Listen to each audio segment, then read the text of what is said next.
சொல்லுங்கள் சிஸ்டர். இப்ப படிச்சதுல எரேமியா 31:33ல இஸ்ரேல் வீட்டாருடன் உடன்படிக்கைன்னு சொன்னாரு, அது பின்னாடி கொடுப்பேன் அப்படின்னாரு. இப்ப நீங்க இப்ப சொல்றப்ப எல்லாருக்கும் இந்த உடன்படிக்கை பொருந்துன்னு சொல்றீங்க. ஆமா, ஆக்சுவலா பிதாவும் சுதன் இது ஒரு எப்படி இப்போ ஜீசஸ் வரும்போது என்ன சொல்றாரு சிஸ்டர், நான் காணாமல் போன இஸ்ரேல் வீட்டு மக்களுக்காகவே வந்தேன்னு சொல்றாரு இல்லையா? காணாமல் போன இஸ்ரேல் ஆடுகளை தேடி கண்டுபிடிக்க தான் வந்தேனா, மற்றவங்களுக்கு வரலன்ற மாதிரி சொல்றாரு. ஆனால் கடைசியில் என்ன சொல்றாரு, இறந்து உயிர் தெழுந்தப்புறம் என்ன சொல்றாரு, உலகம் எங்கும் சென்று செய்தியை அறிவியுங்கள். இப்போ எப்படின்னு பார்த்தீங்கன்னா ஆபிரகாம் காலத்திலிருந்து இயேசு கிறிஸ்து பிதாவை பின்பற்றின ஒரே ஒரு என்னன்னு பார்த்தீங்கன்னா யூத மக்கள் தான். ஓகே, அதனால தான் உலகத்தில் நம்ம அப்பா தாத்தா பாட்டிலாம் ஊர் சுற்றின காலத்தில் அவங்க ஒழுங்காக ஆண்டரை கும்பிட்டுட்டு இருந்தாங்க. புரியுதுங்களா? என்னுடைய அப்பா பாட்டி தாத்தாவும் சேர்த்து தான், எங்கள் பாரம்பரியத்தில் உள்ளவங்களாம் சேர்த்து தான் சொல்கிறேன். அப்போ அந்த ஒரே ஒரு மக்களில் மட்டும் உண்மையான கடவுளை வழிபட்டு வந்துட்டு இருந்தாங்க. அப்போது கடவுளால் தெரிந்து கொள்ளப்பட்ட ஒரு மக்கள் என்னன்னா இஸ்ரேல் மக்கள் தான். அப்போது அவங்களுக்கு தான் ரட்சிப்புன்னு ஆண்டவர் வரார். ஏன்னா அவங்க மாத்திரம்தான் கடவுளை உண்மையான கடவுளை வழிபடுறாங்க. இருந்தாலும் எல்லாரும் கடவுளுடைய பிள்ளைங்கனால என்ன பண்ணுறாரு, அவங்க மனசை கடினப்படுத்தினார். கடவுள் தான் கடினப்படுத்துகிறார் இஸ்ரேல் மக்கள் மனசை. அவங்க ஏற்றுக்கொள்ளாதனால என்ன பண்ணுறாரு, இது அடிக்கிற மாதிரி அடித்து அப்புறம் இது பண்ணுற மாதிரி. அவருக்கு எல்லாரும் பிள்ளைங்க தான், நம்மளும் வேணும். அதுக்கு என்ன பண்ணுறாரு, பார்வோன் மனசை கடினப்படுத்தின மாதிரி இஸ்ரேல் மக்களை கடினப்படுத்தி அவங்க இயேசு கிறிஸ்துவை ரிஜெக்ட் பண்ணி கொலை பண்ணி சாகடிக்கிறாங்க. இப்போ இஸ்ரேல் மக்கள்கிட்ட என்ன சொல்லுவார், நீ என்னை ஏற்றுக்கொள்ளாதனால நான் புற இனத்தாருக்கு மீட்பை கொண்டு போகிறேன்னு சொல்கிறார். பிளான் கேம் நல்லா இருக்கு இல்லையா? ஏமாத்தி இல்லை சிஸ்டர், இளைய பிள்ளைய வீட்டுக்கு கூப்பிட்டு வர்றாரு, அவ்வளோதான். ஊதாரி மைந்தனை தேடி கொண்டு வர்றாரு. ஓகேங்களா? ஆனால் மூத்த பையனுக்கு கொஞ்சம் கஷ்டமாக தான் இருக்கும். ஆனால் மூத்த பையன் ஜீசஸ் மாதிரி இருந்தாலும் சந்தோஷப்படுவான். Praise the Lord, hallelujah. Okay, கேர்ஃபுல்லாக இருங்க சிஸ்டர். இப்போ ஒரு முக்கியமான brothers and sister important point, கேர்ஃபுல்லாக வாட்ச் பண்ணுங்க. Now will go for some power point presentation. இதில் ஓகே, பழைய ஏற்பாட்டில் கட்டளைகள், பழைய ஏற்பாடு எப்படி இருக்குது, புதிய ஏற்பாடு என்ன டிஃப்ரென்ஸ்ன்றது நான் உங்களுக்கு சொல்ல விரும்புகிறேன். ஓகே, பழைய ஏற்பாட்டில் என்ன பண்ணுறோம், ஃபஸ்ட்டு ஸ்டெப் கட்டளைகளை கடைபிடிக்கணும். இது ரொம்ப ரொம்ப முக்கியம். பழைய ஏற்பாட்டில் கட்டளையை கடைபிடிக்கலைன்னா என்ன கிடைக்கும்? ஓகே, பழைய ஏற்பாட்டில் ஃபர்ஸ்ட் ஸ்டெப் என்னது, கட்டளைகளை நாம் கடைபிடிக்க வேண்டும். பிதா கொடுத்த கட்டளையை கடைபிடிச்சோம்னா, இந்த வசனம் எடுத்து விடுதலை பயணம் 19வது அதிகாரம் 5வது வசனம், விடுதலை பயணம் 19:5. அந்த வசனம் என்ன சொல்லுது, நீங்கள் என் வார்த்தைக்கு செவி சாய்த்து என் உடன்படிக்கையை கடைபிடித்தால் அனைத்துலகும் என் உடைமையே எனினும் நீங்களே எல்லா மக்கள் இனங்களிலும் என் தனி சொத்தாவீர்கள். உலக மக்கள் அனைவரும் என்னுடைய மக்களாக இருந்தாலும் நீங்கள் என்னுடைய தனி சொத்தாவீர்கள், என்னுடைய ஸ்பெஷல் பீப்புளாக இருப்பீங்கன்னு சொல்கிறார். எப்போ? எல்லா கட்டளைகளையும் கடைபிடிக்கும் பொழுது. Price the Lord. அதே மாதிரி எசேயா 1வது அதிகாரம் 19வது வசனம், எசேயா 1:19. அதில் என்ன போட்டிருக்கு, மனமோந்து நீங்கள் எனக்கு இணங்கி நடந்தால் நாட்டின் நற்கனிகளை உண்பீர்கள். அப்போது நான் சொல்கிறத நீங்கள் கேட்டு நடந்தால் நாட்டின் நற்கனிகளை உண்பீர்கள், இல்லைன்னா அடிவதை வாங்குவீர்கள். அதான் அதுக்கு அர்த்தம். Price the Lord. பழைய ஏற்பாட்டில் பார்த்தீங்கன்னா கடவுள் இன்னொரு இடத்துல சொல்கிறார், இணைச்சட்டம் 11வது அதிகாரம் 26வது வசனம், இணைச்சட்டம் 11:26. நான் ஃபாஸ்ட்டாக போகிற மாதிரி இருந்தால் தயவுசெய்து இதை ஸ்டாப் பண்ணுங்கள். பிரதர் சேட்டில் எதோ போட்ட மாதிரி இருக்கு பாருங்கள். 11:26, இணைச்சட்டம் 11:26. இது போட்டிருக்காங்களா இல்லையா? ஓகே, இணைச்சட்டம் டியூட்ரானமி சாப்டர் 11 verse 26.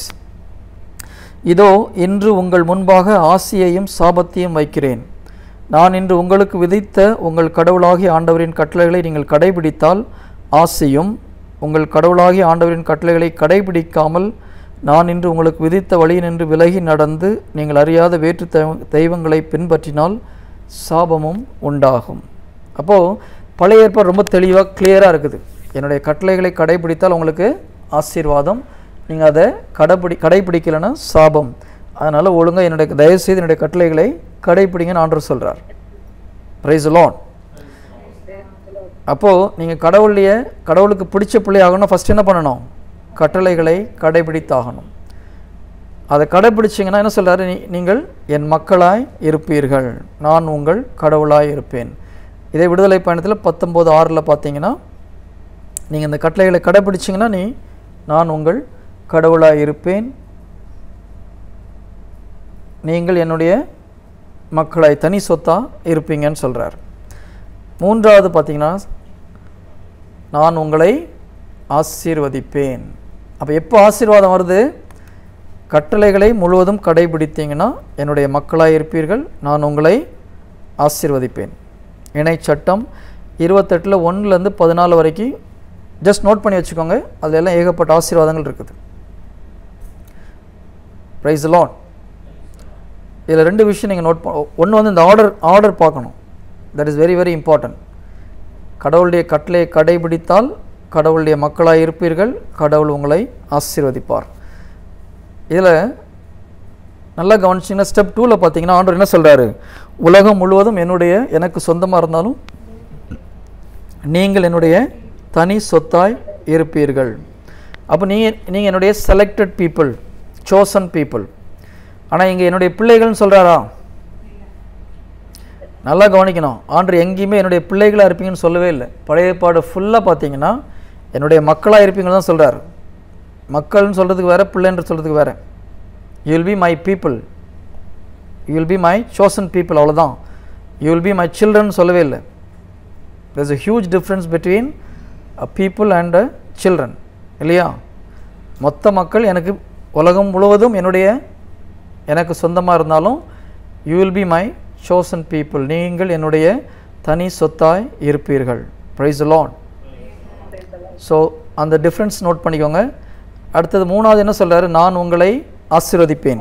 இணைச்சட்டம் 28வது அதிகாரம் 1 14 வரை பார்த்தீங்கன்னா, நீங்கள் வெளியே போகும்போது உன்னை ஆசீர்வதிப்பேன், வீட்டில் வரும்போது ஆசீர்வதிப்பேன், உன்னை வாளாக்காமல் தலையாக்குவேன், கீழாக்காமல் மேலாக்குவேன், எல்லாவித ஆசீர்வாதங்கள். நீங்கள் எல்லா ஆசீர்வாதம் பார்த்தீங்கன்னா எல்லாம் உலகப்பூர்வமான ஆசீர்வாதங்கள் தான். எங்கேயாவது ஒரு இடத்துல உங்களுக்கு மோட்சத்துக்கு கூட்டு போகணும்னு சொல்லியிருக்காரா பாருங்க? ஒன்றும் கிடையாது, கூட்டு போக முடியாது. ஏன்னா நம்முடைய பாவத்துக்கு பரிகாரம் செய்யப்படவில்லை, இல்லையா? ஸோ அதில் வர இணைச்சட்டம் 28 1 14 வர அனைத்து ஆசீர்வாதங்களும் உலகப்பூர்வமான ஆசீர்வாதங்கள் தான். ஆவிக்குரிய ஆசீர்வாதங்களும் ஒன்றும் கிடையாது, பரலோகத்துக்கு போகிற மாதிரி ஆசீர்வாதமும் ஒன்றும் கிடையாது. இது வரைக்கும் கிளியரா? டவுட் இருந்ததா? இப்போ நடத்துனது புரியுதா? கொஞ்சம் சொல்லுங்கள் பார்க்கலாம். Let's go. ஸ்லோவாக போனாலும் பரவாயில்ல, கரெக்டாக போனதில்லை. இது வரைக்கும் நடத்துனதில்லை. இந்த பாயிண்ட், இந்த ஸ்லைடு புரியுதான்னு சொல்லுங்கள் பார்க்கலாம்.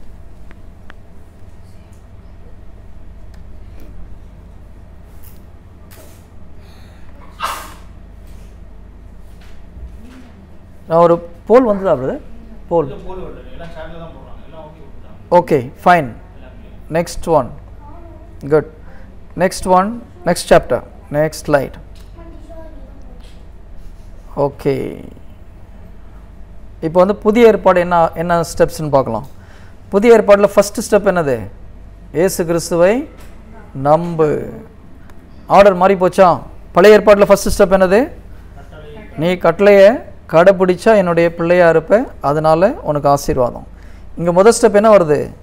பிலீவ் இன் ஜீசஸ், இயேசு கிறிஸ்துவை நம்பு. யோவான் 3வது அதிகாரம் 16வது வசனம். ஒரே மகனாகிய இயேசு கிறிஸ்துவே நம்புவர்களுக்கு நிலை வாழ்வு. எபேசியர் 2:8 பார்த்தீங்கன்னா, தம் ஒரே மகன் மீது நம்பிக்கை கொள்ளும் எவரும் அழிந்து விடாமல் நிலை வாழ்வு பெரும் பொருட்டு அந்த மகனையே அழிக்கும் அளவுக்கு கடவுள் உலகின் மீது அன்பு கூர்ந்தார். அப்போது மகன் மேல் வைக்கிற நம்பிக்கை தான் நம்மளை ஃபஸ்ட்டு ஸ்டெப். எபேசியர் 2:8 பார்த்தீங்கன்னா, நீங்கள் அந்த அருளாலையை நம்பிக்கையின் வழியாக மீட்கப்பட்டிருக்கிறீர்கள், இது உங்கள் செயலல்ல, மாறாக இது கடவுளின் கொடை. அப்போ நம்ம எப்படி ரட்சிக்கப்பட்டோம்? இயேசு கிறிஸ்துடைய கிருபையினால் நாம் அவர் மேல் வைத்த நம்பிக்கையினால் ரட்சிக்கப்படுறோம். அப்போ ஃபஸ்ட்டு வர வேண்டியது என்ன வருது? நம்பிக்கையும் கிருபையும் தான். கிரேஸ், இதில் வேணால் நம்பிக்கை கூட நம்ம கிரேஸ் ஆட் பண்ணிக்கலாம். ஏசு கிறிஸ்து மேலே வைக்கிற நம்பிக்கையினால் நமக்கு கிருபை கிடைக்குது. இது நம்முடைய செயல்னால கிடையாது, அந்த நம்பிக்கையும் அவர் கொடுக்குற நம்பிக்கை தான். ஒரு மனிதன் இறை வார்த்தையை கேட்கும்போது நம்பிக்கை உண்டாகுது. அந்த நம்பிக்கை எதனால் வருது? இறை வார்த்தையினால் வருது. பரிசுத்தாவி அவனுக்குள்ளே அந்த கிருபையை கொடுக்குறார். ஸோ அது நம்ம செய்கிறதுக்கு ஒன்றும் கிடையாது, சும்மா நம்ம தலையாட்ட வேண்டியதான். எஸ்ன்னு விசுவசிச்சோன்னு சொன்னால் போதும், முடிஞ்சு போச்சு. ஃபஸ்ட்டு ஸ்டெப்பு கடவுள் மேல் நாம் வைக்கிற நம்பிக்கை. ரெண்டாவது ஸ்டெப் என்ன பண்ணுறார் ஆண்டவர்? கடவுளின் பிள்ளைகளாக மாற்றுகிறார். யோவான் 1:12, அவரிடம் நம்பிக்கை கொண்டு அவரை ஏற்றுக்கொண்ட ஒவ்வொருவருக்கும் அவர் கடவுளின் பிள்ளைகளாகவும் உரிமையை அளித்தார். அப்போது கடவுளின் பிள்ளையை நம்ம எப்படி மாறுறோம்? கடவுள் மேல் இயேசு கிறிஸ்து மேல் கொண்ட நம்பிக்கையினால், அவர் மேல் கொண்ட நம்பிக்கையினால் அவரை ஏற்றுக்கொண்ட ஒவ்வொருவருக்கும் அவர் கடவுளின் பிள்ளைகளாகவும் உரிமையை அளித்தார். ஸோ ஃபஸ்ட்டு ஃபெய்த், இயேசு கிறிஸ்து மேலே ஃபெய்த். அடுத்தது நம்மளை கடவுளுடைய சொந்த பிள்ளைகளாக ஏற்றுக்கொள்கிறாங்க, மக்களாக இல்லை. He is accepting as his own children. அதனால் என்ன பண்ணுறாரு? பரலோக பூலோக ஆசீர்வாதங்கள் அனைத்தும், இன்னொன்று சொல்லப்போனால் மோட்சத்தில் உள்ள எல்லாம் நம்மளுக்கு சொந்தம். அப்புறம் என்ன இப்போ பிரச்சனை? நம்மளுக்கு எல்லா விதமான ஆசீர்வாதங்களும், அப்ரஹாமுடைய ஆசீர்வாதங்கள் நம்மளுக்கு உண்டு. ஆல் ஸ்பிரிச்சுவல் பிளெஸ்ஸிங்கும் நமக்கு உண்டு. எபேசியர் 1:3 பார்த்தீங்கன்னா, ஆவிக்குரிய அனைத்து ஆசீர்வாதங்களும் இயேசு கிறிஸ்து வழியாக நமக்கு கொடுக்கப்பட்டிருக்கிறது.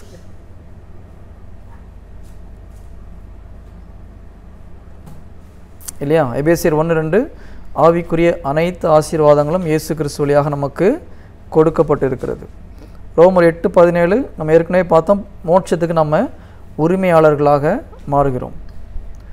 பூலோக ஆசீர்வாதம்னு பார்த்தீங்கன்னா கலாத்தியர் 3:14 வசனம், எல்லாருக்கும் தெரிஞ்ச ஒரு வசனம் இல்லையா? அப்ரஹாமின் ஆசீர்வாதம் இயேசு கிறிஸ்து வழியாய் நமக்கு கிடைக்கும். அப்ரஹாம் என்ன ஆசீர்வாதம்? அவருக்கு ஏகப்பட்ட பூலோகத்தில் சொத்து இருந்தது, ராஜாக்கள் பொறாமப்பட்டாங்க, அதை வைக்கிறதுக்கு இடம் இல்லை. அவருடைய பலவிதமாக ஆசீர்வதிக்கப்பட்டிருந்தார் அவர். ஓகேங்களா? ஸோ நாலாவது ஸ்டெப் என்னது? இதெல்லாம் உங்களுக்கு ஃப்ரீயாக கொடுத்ததுனால கடவுளை அன்பு செய், மற்றவங்களை அன்பு செய், மற்றவங்களை கடவுளை மாறி அன்பு செய்யணும். இப்போது இங்கே செயல் எங்கே வருது? Action coming at the end. 1 யோவான் 3:16 என்ன சொல்லுது? கிறிஸ்து நமக்காக தம் உயிரை கொடுத்தார், இதனால் அன்பு இன்னதென்று நாம் அறிந்து கொண்டோம். நம்ம பாவிகளாக இருக்கும்போது ஒருவேளை நல்லவர்களுக்கு நினச்சி யாராவது உயிரை கொடுக்கலாம், ஆனால் நம்ம பாவிகளாக இருக்கும்போதே நமக்காக இயேசு கிறிஸ்து மரித்ததினால் அன்பு என்ன என்பதை நாம் புரிந்து கொண்டோம். எதனால் அன்பு என்னன்னு எப்படி அன்பு நம்மளுக்கு புரிஞ்சது? நம்ம பாவிகளாக இருக்கும் பொழுது இயேசு கிறிஸ்து தன்னுடைய உயிரை கொடுத்து நம்மை மீட்டதால் அன்பு என்ன என்று நாம் அறிந்து கொண்டோம். ஆகவே நாமும் நம் சகோதர சகோதரிக்காக உயிரை கொடுக்க கடமைப்பட்டிருக்கிறோம். ஆஹா, இந்த வசனம் கொஞ்சம் வித்தியாசமாக இருக்குதே, இதுவரைக்கும் நல்லா போயிட்டு இருந்தது. அப்போ நாமும் நம்முடைய சகோதர சகோதரிகளுக்காக உயிரை கொடுக்க கடமைப்பட்டிருக்கிறோம். 2 முறை திருப்பி படித்தா ஒரு மாதிரி இருக்குது இல்லையா?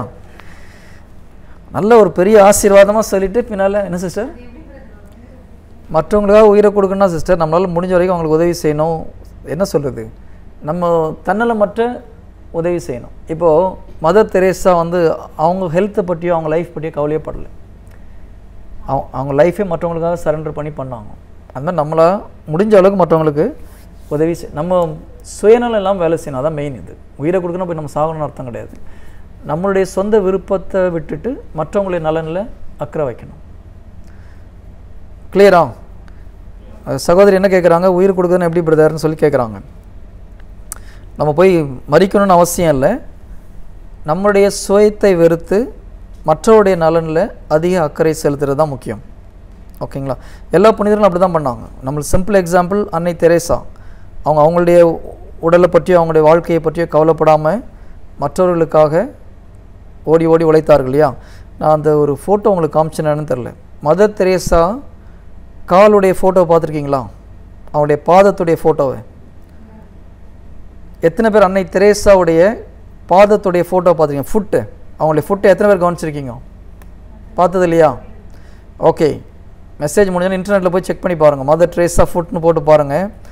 அந்த கால் வந்து இப்படி இருக்கும், நேராக இருக்காது, இப்படி இருக்கும், சூம்பி போய் இப்படி இருக்கும். எதனால தெரியுமா? அவங்களுக்கு வந்து செருப்பு வாங்குறதுக்கு பைசா எல்லாம் மற்றவங்களுக்கு கொடுத்துட்டு டொனேஷனில் வந்த செருப்பில் நல்ல செருப்புலாம் எல்லாத்துக்கும் கொடுத்துட்டு யாருமே போடாத செருப்பு கிடக்கும் இல்லையா, அந்த செருப்பு எடுத்து காலில் போட்டு போவாங்க. அப்போ அந்த செருப்பு ஏதோ ஒரு சைஸில் இருக்கும், அந்த செருப்பு தான் அவங்க யூஸ் பண்ணுவாங்க. அப்படி யூஸ் பண்ணி அவங்க கால் இப்படி ஆகி போச்சு. பிரைஸ் தி லார்ட், ஹல்லேலூயா. அப்போது அவங்க வாழ்க்கையை பற்றி கவலைப்படாமல் மற்றவர்களுக்காக மற்றவர்களுடைய நலனில் அதிக அக்கறை கொண்டு உழைக்கிறதுக்கு பேர் தான் மற்றவர்களுக்காக உயிரை கொடுக்குறதுன்னு அர்த்தம். Price the Lord, hallelujah. Okay, யாக்கோபு 2:26 என்ன சொல்லுது? செயல் இல்லாத விசுவாசம் செத்த விசுவாசம். இப்போ நம்ம கிறிஸ்தவ வாழ்க்கை எங்கே தொடங்குகிறோம்? புதிய ஏற்பாட்டில் இயேசு கிறிஸ்துவின் உள்ள நம்பிக்கையில் நம்ம தொடங்குகிறோம். அதனால் கடவுளுடைய பிள்ளைகளானோம், எல்லா வித ஆசீர்வாதம் நம்மளுக்கு கிடைக்குது. கடவுள் நம்ம ஒன்றுமே பண்ணாமல் இவ்வளோத்தையும் கொடுத்ததுனால கடவுள் மேலே நம்ம அன்பு செய்கிறோம், மற்றவங்க மேலே அன்பு செய்கிறோம். இப்போது இதில் ஒரு சின்ன கன்ஃபியூஷன் இருக்குது. சிலர் என்ன பண்ணுறாங்கன்னா, கடவுள் மேலே நம்பிக்கை வச்சா போதும், புதிய ஏற்பாட்டில் கடவுள் எல்லா பாவத்தையும் நம்மளை மன்னிச்சிடுறார், கரெக்ட், நம்ம பாவங்களெல்லாம் மன்னிக்கிறார், கரெக்டு. உண்மையில் விசுவசித்து என்ன பண்ணுவோம்? இந்த 4வது ஸ்டெப்பையும் பண்ணுவோம், கரெக்டாக? நான் சொல்கிற விஷயம் புரியுதுங்களா? முதல் ஸ்டெப் என்னது? கடவுள் மேல் நம்பிக்கை வைக்கிறோம், கடவுளுடைய பிள்ளை ஆகிறோம், கடவுளுடைய ஆசீர்வாதம் கிடைக்குது. அதனால கடவுளை நம்ம அன்பு செய்யணும். கடவுளை அன்பு செய்கிறவங்க என்ன பண்ணுவாங்க? நீ என்னை அன்பு செய்கிறேன்னா என்னுடைய கட்டளைகளை கடைபிடின்றார் ஆண்டவர். நீ உண்மையிலே என்னை அன்பு செய்தால் என்னுடைய கட்டளைகளை கடைபிடி. அப்போ சில மக்கள் என்ன பண்ணுறாங்க?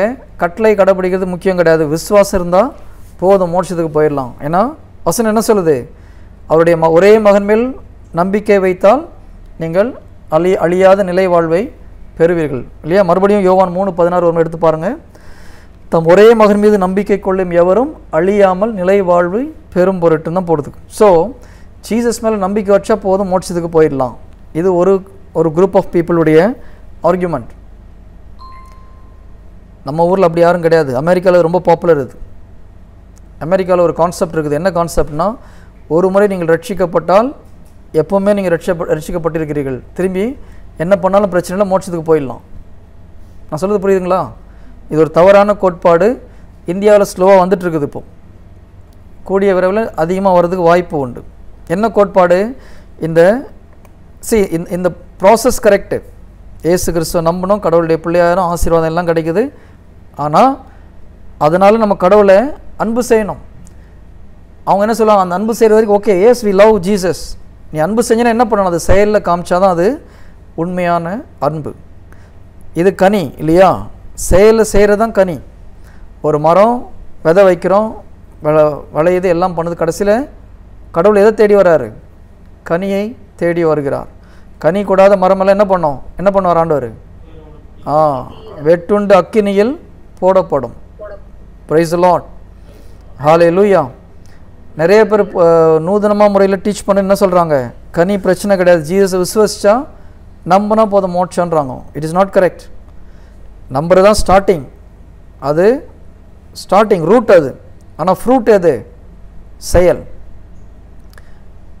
ஆனால் பழைய ஏற்பாட்டில் செயல் முதல்ல வருது, கரெக்டா? ஆனால் இங்கே புதிய ஏற்பாட்டில் செயல் கடைசியில் வருது. நம்மளுக்கு அந்த டிஃப்ரென்ஸ் புரியணும். புதிய ஏற்பாட்டில் ஜீசஸை நம்புறதுனால நம்ம நம்முடைய பாவங்கள் மன்னிக்கப்பட்டது, நம்ம கடவுளை அன்பு செய்கிறோம். உண்மையில் நம்ம ஃபெய்த் கரெக்டாக இருந்ததுன்னா we will produce fruit. நம்முடைய விசுவாசம் சரியாக இருந்தால் கட்டாயம் நாம் கனி கொடுப்போம். கனி கொடுக்கலன்னா நம்ம விசுவாசத்தில் ஏதோ ப்ராப்ளம் இருக்குன்னு அர்த்தம். Is it clear? ஓகே, இது வரைக்கும் புரிஞ்சவங்க தயவுசெய்து எஸ்ஆர்னோ சொல்லுங்கள் பார்க்கலாம். நான் வேணா ஒரு போல் கண்டக்ட் பண்ணுறேன். போல் வருதா பிரதர்? வரலையா? வரல போக்குது. ஒரு செகண்ட்.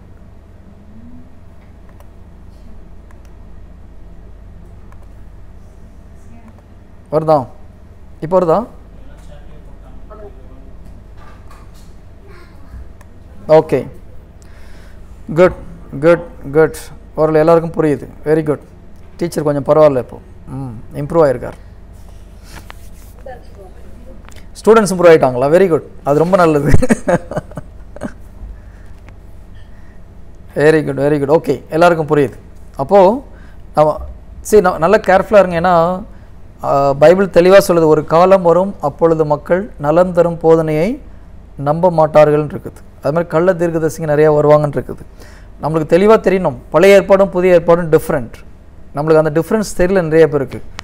ஆனால் அந்த மறுபடியும் ஒரு நான் உங்களுக்கு எக்ஸ்பிளைன் பண்ணுறேன். கனி இல்லைன்னா கடவுள் ஒரு நாள் உங்களுக்கு மேலே கொண்டு போய் சேர்க்க போகிறதில்ல. கனி கூடாத மரங்கள் எல்லாம் வேரோடு பிடிங்கி எரியப்படும், இல்லை அக்கினியில் வெட்டுண்டு அக்கினியில் போடப்படும் இருக்குது. Okay, so but order change ஆகுது. அது நம்மளுக்கு நல்லா தெரியணும். நான் மறுபடியும் இன்னொரு முறை எடுத்துகிட்டு போகிறேன் அந்த அதே ஸ்லைடை. I will go to another slide.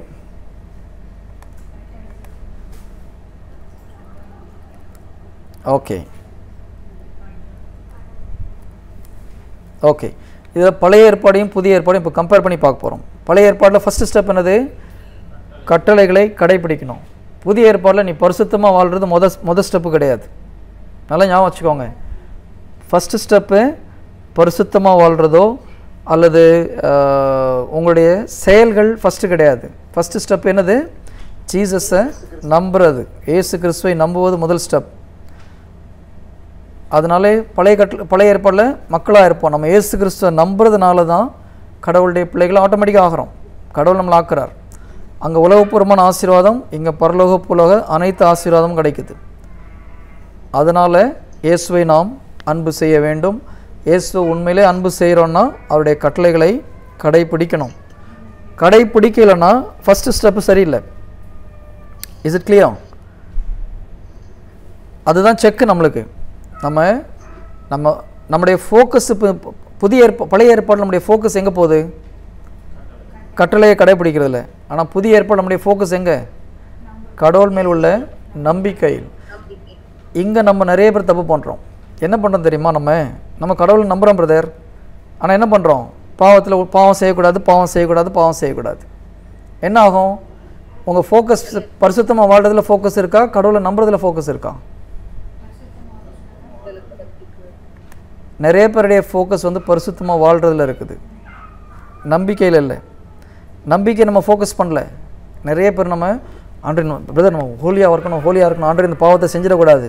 நம்ம ஃபோக்கஸ் எல்லாம் ஹோலியாக வாழணுன்றதில் இருக்குது தவிர ஃபெய்த்தில் ஃபோக்கஸ் பண்ணல. நீங்கள் கனியை ஃபோக்கஸ் பண்ணுறீங்க, ரூட்டில் ஃபோக்கஸ் பண்ணல. ரூட் இல்லாமல் கனி வருமா? வராது. அப்போ நம்முடைய மெயின் ஃபோக்கஸ் ஃபஸ்ட்டு எங்கே ஃபோக்கஸ் பண்ணோம்? நம்ம கனி கொடுக்க முடியலன்னா நம்ம ரூட் சரியில்லைன்னு அர்த்தம். நம்மளால் பரிசுத்தமாக வாழ முடியலன்னா எங்கே பிரச்சனை? நம்மளுடைய ஃபெய்த்தில் ப்ராப்ளம். நான் கேட்கும்போது நிறைய கத்தோலிக்க கிறிஸ்தவர்கள் ஒத்துக்கிறது கிடையாது. இல்லை பிரதர், நான் கடவுள்னா உயிரை கொடுப்பேன் பிரதர், கடவுளை நான் நம்புகிறேன் பிரதர், அசைக்க முடியாத நம்பிக்கை எனக்கு இருக்குது பிரதர். அப்போ நீ புனிதனாக வாழணுமே. கடவுள் மேலே நம்பிக்கை கரெக்டாக இருந்ததுன்னா, ரூட் கரெக்டாக இருந்ததுன்னா ஃப்ரூட் கம்பல்சரியாக வரணும். செயலில் நம்ம செய்ய முடியலன்னா நம்மளுடைய ஃபெய்த்தில் ப்ராப்ளம் இருக்குது. அதை முதல்ல நீங்கள் அக்செப்ட் பண்ணாதான் நம்ம மாற்ற முடியும். பிரைஸ் தி லார்ட், ஹல்லேலூயா. இல்லையா? ஜீசஸ் என்ன சொல்கிறார்? என்னை விசுவாசிப்பவன் என்னை விட பெரிய காரியங்களை செய்வான், என்னை பின்பற்றுவன் என்னோட பெரிய காரியங்கள், என்னுடைய சீடர்கள் என்னை விட பெரிய காரியங்களை செய்வார்கள். இப்போ நம்மெல்லாம் சீடர்களா பக்தர்களா? சீடர்கள். யாரும் பக்தர்கள் கிடையாது இல்லையா? பைபிளில் பக்தர்கள்ன்ற வார்த்தையே கிடையாது. கிறிஸ்தவனில் பக்தர் இருக்கக்கூடாது. ஆனால் அநியாயமாக நிறைய பேர் பக்தர்களாக இருக்கிறாங்க. நல்லா கவனிச்சுக்கோங்க. பைபிளை பொறுத்த வரைக்கும் நம்ம சீடர்கள் தான். எஸ் பிரதர், தப்பு brother. It's not correct. We are disciple of Christ. ஓகேங்களா? We should give respect to Mother Mary, அதெல்லாம் ஓகே. பக்தர்களாக போயிருக்கக்கூடாது. பக்தர்கள்ன்றது ஒரு சரியான டேர்ம் கிடையாது. அது நம்ம கடவுளுடைய சீடர்கள். கடவுள் நம்மளை அப்படி தான் சொல்கிறார் இல்லையா? மத்தேயு 28வது அதிகாரம் கடைசி வசனம் எடுத்து பாருங்க. உலகம் எங்கும் போய் நற்செய்தியை அறிவித்து எல்லோரையும் சீடராக்குங்கள் தான் சொல்கிறார். we should be disciple of Christ. நம்ம இன்னைக்கு கடவுள் கூட்டத்தை சேர்க்கல பிரதர். கடவுள் பக்த கோடிகளுக்கு எதிர்பார்க்கல. ஜீசஸ் கூட்டம் வேண்டாம். புரியுதுங்களா? ஜீசஸ் என்ன சொல்கிறாரு? நீங்கள் போகிறதுக்கு ரெடியாக இருந்தால் போங்கடான்றார். அவர் நற்கருணையை பற்றி பிரசங்கம் பண்ணும்போது என்னோடய உடலையும் இரத்தத்தையும் உண்ணாமல் நீங்கள் மோட்சத்துக்கு வர முடியாதுன்னு சொல்கிறார் இல்லையா?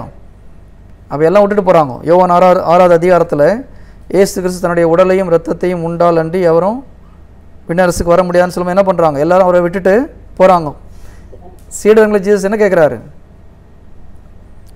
நீங்கள் போகலையான்னு கேட்குறாரு. என்ன அர்த்தம்? போனால் போங்கடா, பிரச்சனை கிடையாது.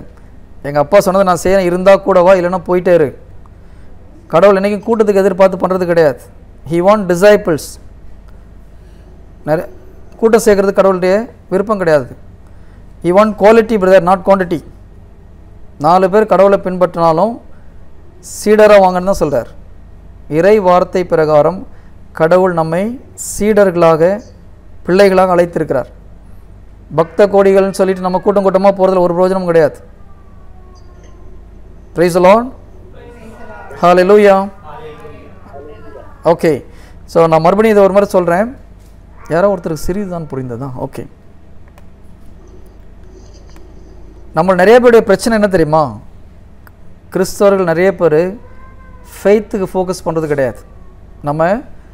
நம்ம உடலை கட்டுப்படுத்துறதுக்கு ட்ரை பண்ணுறோம், மனசை கட்டுப்படுத்துறதுக்கு ட்ரை பண்ணுறோம். எப்போ நீங்கள் பரிசுத்தமாக வாழ்கிறதுக்கும் உடலை கட்டுப்படுத்துறதுக்கும் பாவம் செய்யாமலும் ட்ரை பண்ணுறீங்களோ, நம்மளை அறியாமல் என்ன பண்ணுறோம்? நம்ம பழைய ஏற்பாடு செய்கிறோம். பழைய ஏற்பாட்டில் முதல்ல என்ன பண்ணுது?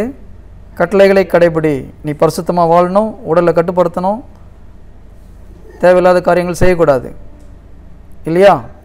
எப்போ நீங்கள் உங்கள் உடலையும் மனசையும் கட்டுப்படுத்தணுன்றதை முக்கியமாக வைக்கிறீங்களோ, you are losing your grace.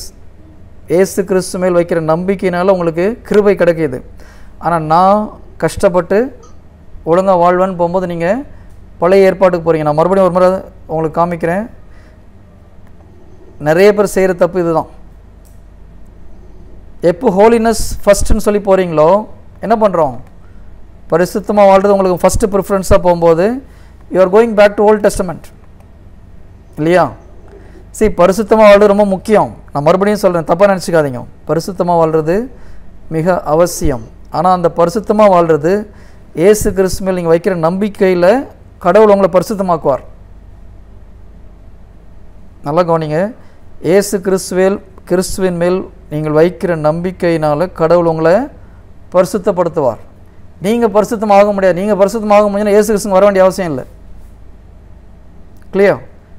என்னால் பரிசுத்தமாக நிறைய பேர் இப்படி ப்ரீச் பண்ணுறாங்க. ஆவியானவர் பரிசுத்தாவியில் நம்ம நேரம் பண்ணால் நம்ம பரிசுத்தமாக இருந்தால் தான் பரிசுத்தாவி வருவார்.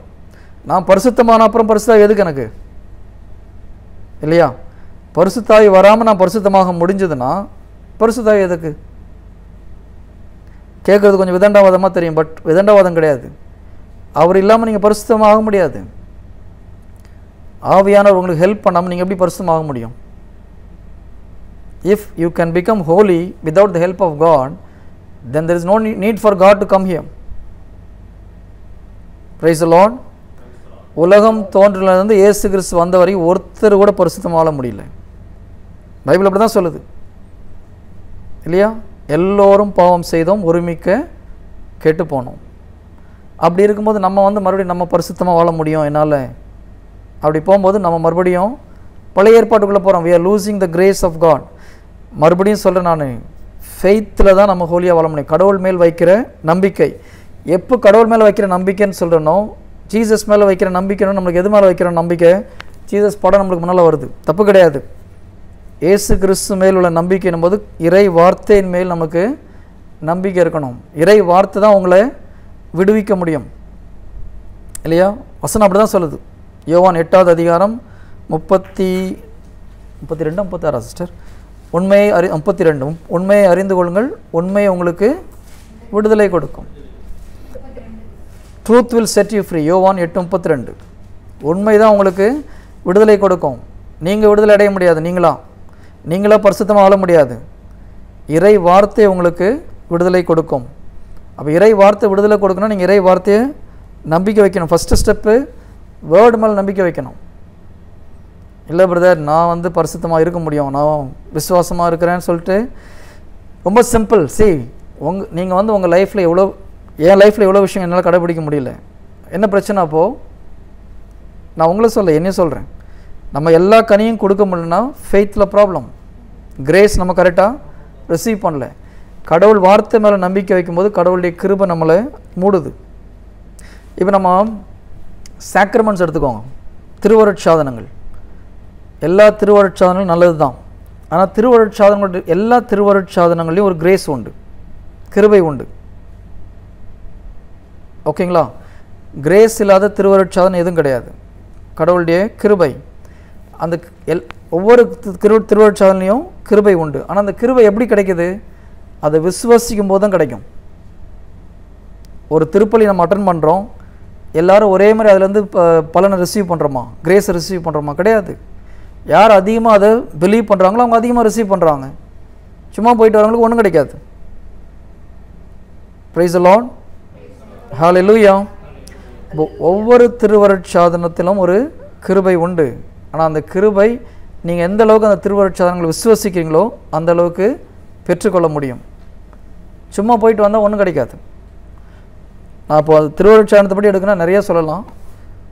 ஐ திங்க் இது வரைக்கும் இப்போ பேசினதில் எத்தனை பேருக்கு புரிஞ்சுது, இல்லை எத்தனை பேருக்கு நான் ஓகே ஒரு மாதிரி ஒரு போல் எடுக்கிறேன், சொல்லுங்கள் பார்க்கலாம். இதில் எத்தனை பேருக்கு கிளாரிட்டி கிடச்சிதுன்னு சொல்லிட்டு. இந்த ஓல்ட் டெஸ்டமெண்ட், நியூ டெஸ்டமெண்ட் எது முக்கியம், ஃபஸ்ட்டு அந்த ஃபோக்கஸ் என்னப்பா, இதை பண்ணணும், இதில் கிளாரிட்டி இருக்கிற என்ன புரிஞ்சதை புரியலன்னு சொல்லுங்கள் பார்க்கலாம். Then will go to the next one. இது அவங்க 8:30 தான், 8 to 8:30 ப்ரைஸ் மார்ச். இந்த போலிங் முடிச்சிடறேன் பிரதர், அப்புறம் கேள்வி கேட்கலாம். போல் போட்டிங்களா?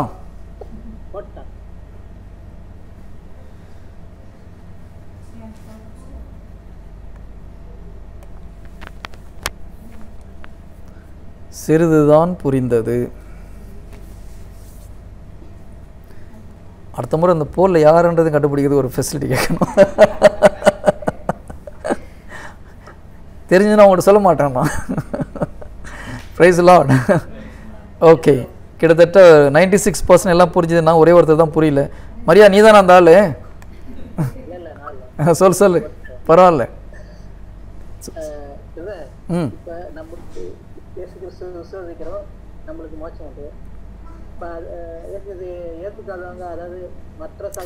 எப்பா அந்த டாபிக்ல நான் அப்புறம் பேசுறேன். நீ இந்த டாபிக் புரியுதா பாரு. அவுட் சைட் த டாபிக் இன்னைக்கு வேணாம். இது ஒரு முக்கியமான டாபிக் இது. ஏன்னா நம்ம நிறைய பேர் இதில் மிஸ்டேக் பண்ணுறோம். நிறைய கிறிஸ்தவர்கள் ஓல்ட் டெஸ்டமெண்ட் தான் நம்ம ஃபாலோ பண்ணிட்டு இருக்கிறோம். வி ஆர் லிவிங் இன் புதிய ஏற்பாட்டு காலத்தில் நம்ம வாழ்ந்தால் கூட நிறைய கிறிஸ்தவர்கள் பழைய ஏற்பாட்டு பிரகாரம் வாழ்ந்துட்டுருக்குறோம். புரியுதுங்களா? நம்மளுடைய மனசில் நம்ம பரிசுத்தமாக வாழணும். அது தப்பு கிடையாது. ஆனால் அதை நீங்கள் ஃபோக்கஸ் பண்ணும்போது வாழ முடியாது. நீங்கள் மரம் வச்சு விதை போட்டு மரம் வளர்த்து கடைசியில் தான் பிரதர் இப்போ உங்களுக்கு இப்போ கனி கிடைக்கும். நீங்கள் கனின்னு சொல்லிட்டு முதல்ல நீங்கள் விதை விதைக்காமல் உட்காந்துங்கன்னா எப்படி உங்களுக்கு கனி கிடைக்கும்? நம்ம பண்ணுற மிகப்பெரிய ப்ராப்ளம் அதுதான். இறை வார்த்தையை உள்ளத்தில் விதைச்சா தான் விசுவாசம் வரும். ரோமர் 10:17 எடுங்க பிரதர். ரோமர் 10:17. சில்வஸ்டர் பிரதர் உங்கள் கொஸ்டின் ஆன்சர் பண்ண கொஞ்சம் வெயிட் பண்ணுங்க. என்ன கொஸ்டின் சொல்லுங்க பார்க்கலாம்.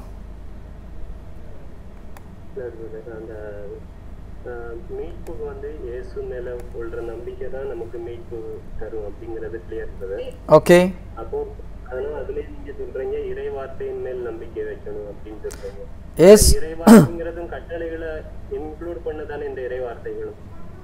பிரதர் ஜீசஸ் மேலே நம்பிக்கை வைக்கணும்னு சொல்லும்போது இறை வார்த்தை மேலே நம்பிக்கை வைக்கிறது தான்.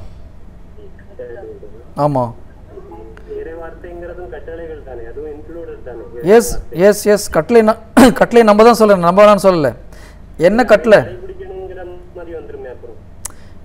இல்லை என்ன கட்டளை ஜீசஸ் கொடுத்தது ஒரே ஒரு கட்டளை பிரதர். அவர் நம்மளை அன்பு செய்தது போல மற்றவங்களை அன்பு, அது கம்பல்சரியாக கடைபிடிக்கணும். நான் அதை கடைப்பிடிக்கக்கூடாதுன்னு சொல்ல, கம்பல்சரியாக we have to follow that commandment of love. இயேசு கிறிஸ்து நம்மை அன்பு செய்தது போல மற்றவர்களை கட்டாயம் அன்பு செய்ய வேண்டும். அது கட்டளை, அதுதான் முக்கியமான கட்டளை. ஓகேங்களா? ஆனால் ஃபஸ்ட்டு ஸ்டெப்பு இயேசு கிறிஸ்துவை நம்புன்னு சொல்லும்போது அவருடைய வார்த்தைகளை நம்ம நம்பணும். அதுதான் நான் சொல்கிறேன். ஏன்னா ரோமர் 10:17 பார்த்தீங்கன்னா, அறிவிப்பதை கேட்டால்தான் நம்பிக்கை உண்டாகும். அப்போது இறை வார்த்தையை கேட்க கேட்க தான் நம்பிக்கை உண்டாகும் இருக்குது. இறை வார்த்தையை கேட்காம நம்பிக்கை வராது. ஸோ ஃபஸ்ட்டு ஸ்டெப் அப்போ என்ன?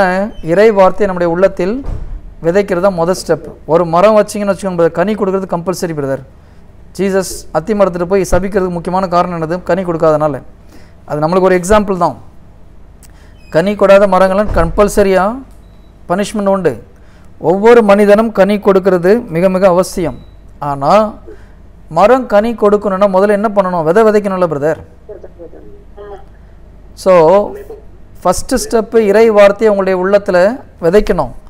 அந்த விதை முளைச்சி செடியாகி மரமாகி அதுக்கப்புறம் ஆட்டோமேட்டிக்காக அது கனி கொடுக்கும். நீங்கள் கனின்னு நம்ம ஃபோக்கஸ் பண்ணால் விதையை விதைக்காமல் ஃபோக்கஸ் பண்ணி ஒன்றும் ஆக போகிறதில்லன்றேன் நான். நம்மளை நிறைய பேர் என்ன பண்ணுறோம்? நம்ம பரிசுத்தமாக வாழணும், இதை செஞ்சிடக்கூடாது, அதை செஞ்சிடக்கூடாது. இதெல்லாம் என்னது? கனி, இந்த கனி வேணும், அந்த கனி வேணும்னு சொல்கிறோம். நம்ம எல்லாத்தையும் அன்பாக இருக்கணும்.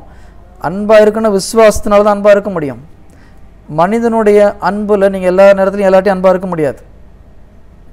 மனிதனுடைய அன்பு குறை உள்ளது. ஓகேங்களா? இப்போ ஒருத்தர் நம்மளை மூஞ்சில் அடிக்கிற மாதிரி 4 முறை சொன்னாங்கன்னு திருப்பி போய்ட்டு சிரிச்சுட்டு போய் பேச முடியுமா? முடியாது. அப்படி பேசணுன்னா, மரியா உங்கள் ஒய்ஃப் பண்ணி பார்த்து தான் சிரிச்சிட்டு இருக்கிறாங்க. அப்படி பேசணுன்னா கடவுளுடைய அன்பு உள்ளே வரணும். ஓகே, ரோமர் 5வது அதிகாரத்தில் 5வது வசனத்தில் பரிசுத்தாவி வழியாக கடவுளுடைய அன்பு நம்முடைய உள்ளத்தில் ஊற்றப்பட்டு இருக்கிறது. அப்போ அந்த அன்பை எப்படி செயல்படுத்தணும்னா விசுவாசம் மூலமாக செயல்படுத்த முடியும். You have to activate this love by faith in Jesus. கடவுள் அந்த அன்பை கொடுத்துட்டார். இந்த அன்பை நம்ம யூஸ் பண்ணணும்னா கடவுள் மேலே உள்ள ஃபெய்த்தெல்லாம் யூஸ் பண்ண முடியும். அப்போ எல்லாத்துக்கும் பார்த்தீங்கன்னா புதிய ஏற்பாடில் faith and grace is very very important. நம்ம என்ன பண்ணுறோம்? அன்பாக இருக்கணும், என்னால் முடியல. இல்லை நீ அன்பாக தான் இருக்கணும், கடவுள் அப்படி தான் சொல்லி, இல்லைன்னா பாவம், இப்படி தான் சொல்கிறேன் தவிர அது ஒரு காலத்தில் நம்ம சரி பண்ண முடியாது. Because you are talking about fruit பேசிகிட்டு இருக்கிறோம். நீ இறை வார்த்தையை கரெக்டாக உன்னுடைய உள்ளத்தில் ஸ்டோர் பண்ணும்போது, அறிக்கை பண்ணும்போது ஃபெய்த் வரும். அந்த ஃபெய்த்தில் இந்த கடவுளுடைய அன்பை நம்ம ஆப்ரேட் பண்ணும்போது ஆட்டோமேட்டிக்காக எல்லாம் ஒழுங்காக நடக்கும். Is it clear? So focus முதல்ல இறை வார்த்தையை உள்ளத்தில் விதைக்கிறது, அதனால் விசுவாசத்தை நம்ம வளர்க்குறது. அந்த விசுவாசத்தை கொண்டு கடவுளுடைய அன்பு, உள்ளத்தில் இருக்கிற அன்பை நம்ம ஆப்ரேட் பண்ண வைக்கணும். இந்த ப்ராசஸ் வரும்போது you will become like Christ. ஆட்டோமேட்டிக்காக நீங்கள் எல்லாத்தையும் கடவுள் சொன்ன எல்லா கட்டளையும் கடைப்பிடிப்பீங்க ஆட்டோமேட்டிக்காக. இப்போது ஒரு விதைச்சி மரம் வளர்ந்து ஒரு ஸ்டேஜுக்கு அப்புறம் நம்ம எதாவது பண்ணுறோமா பிரதர்? அது ஆட்டோமேட்டிக்காக சீசனுக்கு கனி கொடுக்குது இல்லையா? அதே போல் தான் நம்முடைய வாழ்க்கையும். கடவுள் முதல்ல ஆதாம் ஏவாளை போயிட்டு தோட்டத்தில் உட்கார வச்சது காரணமே அதுதான். அந்த மரம் எப்படி வளருது பாரு, உன்னுடைய லைஃப் அப்படி தான். ஸோ முதல்ல என்ன போடணும்? அப்போ நம்ம இருதயத்தில் விதையை போடணும். விதையை போட்டு பரிசுத்தாவின்ற தண்ணியை ஊற்றுனீங்கன்னா அது வளரும். விசுவாசம் ஆட்டோமேட்டிக்காக ரூட் ஆகும். ஓகேங்களா? ஒரு ஸ்டேஜுக்கு அப்புறம் அது டெஃபினட்டாக கனி கொடுக்கும், அதில் டவுட்டே கிடையாது. நம்ம ஆனால் என்ன பண்ணுறோம்? இந்த விதை போட்டு விசுவாசத்தை வளர்க்குறதுக்கு பதிலாக நம்ம கனியை தான் போய் ஃபோக்கஸ் பண்ணிகிட்டே இருக்கிறோம். Which is Old Testament. Old Testament நீ முதல்ல கனியை கொடுன்றார் ஆண்டவர். எப்போ நம்ம கனியை ஃபோக்கஸ் பண்ணுறோமோ you lose your grace. Is it clear? Good. நீங்கள் கேள்வி கேட்டதுக்கு நன்றி. ஏன்னா நிறைய பேருக்கு இதில் எனக்கு நல்லா தெரியும், நிறைய பேர் நம்ம ஓல்ட் டெஸ்டமெண்ட் தான் ஃபாலோ பண்ணி. We are focusing only on fruit, not on the root and the seed. முதல்ல இறை வார்த்தையை உள்ளத்தில் விதைக்கணும். அந்த இறை வார்த்தை உங்களுக்கு நம்பிக்கை கொடுக்கும். ஃப்ரூட்டை பற்றி கவலைப்பட வேண்டிய அவசியம் இல்லை, ஆட்டோமேட்டிக்காக ஃப்ரூட்டு கிடைக்கும். Price the Lord. Hallelujah. Fruit வரலன்னா என்ன அர்த்தம்? விசுவாசம் சரியில்லை. விசுவாசத்தை சரி பண்ணணும் நம்ம. புரியுதுங்களா? ஃப்ரூட் வரணும், விசுவாசத்தை சரி பண்ணால் ஆட்டோமேட்டிக்காக வில் கெட் ஃப்ரூட். அப்போது நம்மளால் ஒரு ஒரு காரியம் செய்ய முடியல, நம்ம எங்கே பிடிக்கணும்? எங்கே நீங்கள் சரி பண்ணணும்? இறை வார்த்தையை போயிட்டு, இப்போ ஃபார் எக்ஸாம்பிள் நான் ஒரு எக்ஸாம்பிள் கொடுக்குறேன் உங்களுக்கு. இப்போது அப்பப்போ நீங்கள் கடன் பிரச்சனையில் மாட்டிக்கிறீங்க. ஒரு சின்ன இல்லை ஒரு பாவத்தில் மாட்டுறீங்கன்னு வச்சுக்கோங்க. ஏதோ ஒரு பாவத்திலேருந்து உங்களால் வெளியே வர முடியல.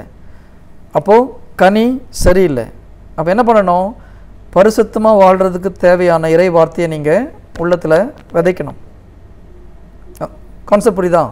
பரிசுத்தம் என்ற கனி உங்களுக்கு வேணும்னா என்ன பண்ணணும்? பரிசுத்தமாக வாழ்கிறதுக்கு தேவையான இறை வார்த்தையை உங்கள் உள்ளத்தில் விதைச்சிட்டு இந்த வார்த்தையை அறிக்கை பண்ணிகிட்டே இருக்கணும். தொடர்ந்து அறிக்கை பண்ணணும் வாயில். நான் பாவத்திலிருந்து விடுதலையாக்கப்பட்டு கடவுளுக்கு அடிமை ஆகிவிட்டேன், இதனால் வருவது தூய வாழ்வு, இதன் பயனோ நிலை வாழ்வு, கடவுளுக்குள் பிறந்தவர்கள் பாவம் இதை நீங்கள் ஒரு நாளைக்கு 50 முறை 100 முறை அறிக்கை பண்ணும்போது என்ன ஆகும்? ஸ்லோவாக இந்த வார்த்தை மேலே உங்களுக்கு நம்பிக்கை வரும்.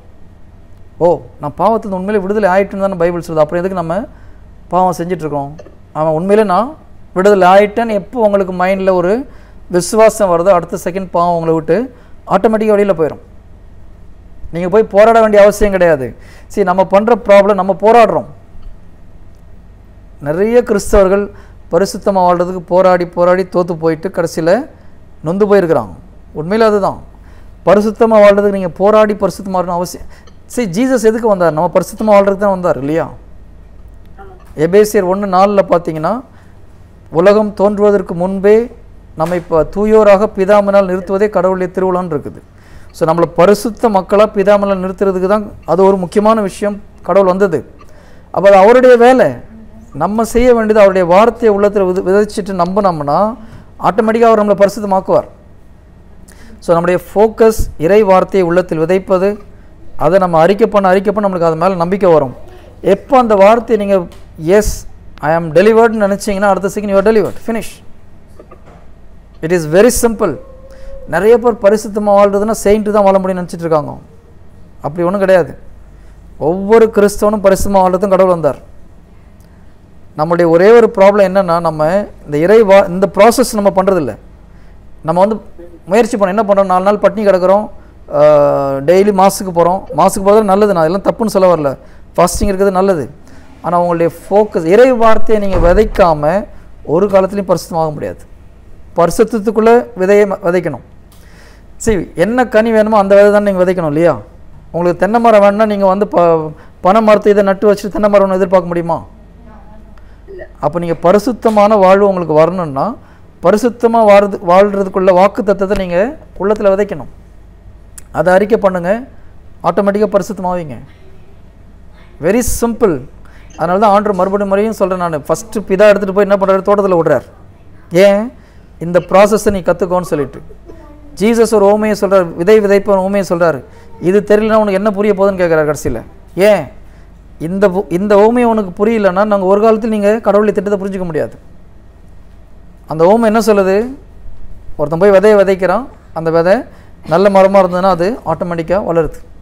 நம்ம இருதயத்தில் விதையை விதைக்கிறது மிக முக்கியம். ஒன்றில் ஒரு விவசாயி போயிட்டு நிலத்தை நல்லா பண்படுத்தி தண்ணி ஊற்றி வாய்க்காலெலாம் வச்சு பாய்ச்சாரு, அப்புறம் எல்லாம் மருந்து இருந்தாலும் அடிக்கிறாரு. 6 மாதம் காத்திருந்து கனி வரும்னா வந்துடுமா? என்ன மிஸ் பண்ணாராங்க? விதையே போடல. இதே தான் இன்றைக்கி கத்தோலிக்க திருச்சபையில் நிறைய பேர் பண்ணுறோம். நம்ம விதையை உள்ளத்தில் விதைக்காமல் என்ன பண்ணுறோம்? பழம் வரும், நான் வந்து பரிசுத்தமாக வாழ்வேன், நான் பரிசுத்தமாக வாழ்வேன், ஆண்டவரை நான் ஆசீர்வதிப்பார்னு எப்படி ஆசீர்வதிக்க முடியும்? பேசிக் ப்ராப்ளம் இதுதான்.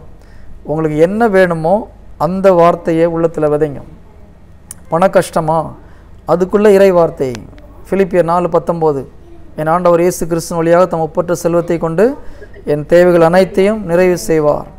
என்னை வாளாக்காமல் தலையாக்குவார், கீழாக்காமல் மேலாக்குவார். நானோ பல இனத்தாருக்கு கடன் கொடுப்பேன், கடன் வாங்க மாட்டேன். இதை நீங்கள் அறிக்கை பண்ணிட்டே இருந்தீங்கன்னா ஒரு ஸ்டேஜ் வரும்போது எஸ் இதுக்கப்புறம் கடன் வாங்க மாட்டேன், ஆண்டவரை நான் பார்த்துப்பான்னு தைரியம் வரும். அந்த வார்த்தை அந்த விசுவாசம் உங்களுக்கு கொடுக்கும். எப்போ அந்த வார்த்தை அந்த விசுவாசம் உங்களுக்கு கொடுக்குதோ கடன் ஆட்டோமேட்டிக்காக கொஞ்சம் கொஞ்சமாக மறையும். இதுதான் ப்ராசஸ். நம்ம இந்த சிஸ்டத்தில் போகாமல் என்ன பண்ணுறோம், ஃப்ரூட்டே பார்த்துட்டு இருக்கிறோம். நான் கோயிலில் 10 முறை சரி, நம்ம நிறைய என்ன தெரியுமா பண்ணுறோம், இந்த ஜபத்தை பண்ணு, டெய்லி பண்ணால் உனக்கு சரியாயிடும். இப்போ நம்ம ஒரு சில இறை வார்த்தையை கொடுத்து உங்களை அறிக்கை பண்ண சொல்கிறோம் இல்லையா? ஒரு இறை வார்த்தை, ஒரு வாக்குத்தத்தத்தை கொடுத்து ஓகே ஒரு 50 முறை அறிக்கை பண்ணுங்கன்றோம். 50 முறை அறிக்கை பண்ணுறதுனால உங்களுக்கு ஒன்றும் ஆக போகிறதில்ல. அந்த 50 முறை அறிக்கை பண்ணும்போது உங்களுக்கு விசுவாசம் வரும். அதுக்கு தான் நம்ம அறிக்கை பண்ண சொல்கிறது. அந்த விசுவாசம் வந்து உங்களுக்கு விடுதலையை கொடுக்கும், ரட்சிக்கும். Praise the Lord. ஹல்லேலூயா.